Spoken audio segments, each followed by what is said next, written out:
বাংলাদেশকে ঋণ দেওয়ার ক্ষেত্রে বিএনপির সরকারের নির্বাচনী প্রতিশ্রুতি ও ৩১ দফা সংস্কারের প্রস্তাবকে অগ্রাধিকার দেবে বিশ্বব্যাংক।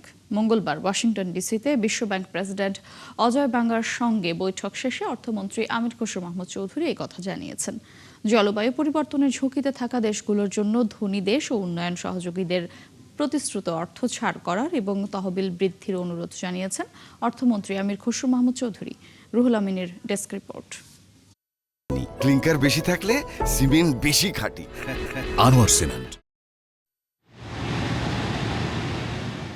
মঙ্গলবার সকালে বসন্তকালীন বৈঠকের দ্বিতীয় দিনে বিশ্বব্যাংক প্রেসিডেন্ট অজয় বাঙ্গার সঙ্গে বৈঠক করেন বাংলাদেশের অর্থমন্ত্রী আমির খসরু মাহমুদ চৌধুরী।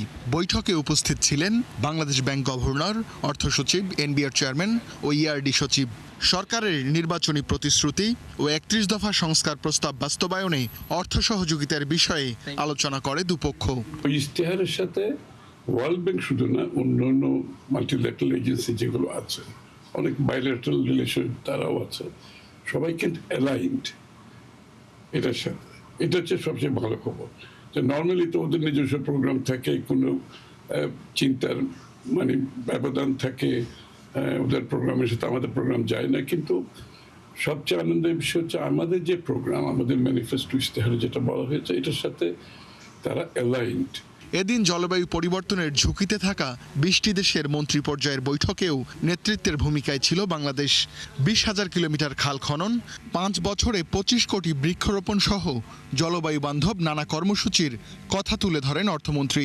ক্রিয়েটিভ ইকোনমি একটা ইস্যু যেটা বিএনপির নির্বাচনী ইশতেহারে ছিল। এটা একটা নতুন ভিন্নধর্মী একটা আমাদের অর্থনৈতিক কর্মকাণ্ডের মধ্যে এটা একেবারে একটা ভিন্নধর্মী একটা বিষয়, প্রোগ্রাম, যেটা আমরা আমাদের ইশতেহারে বলেছি।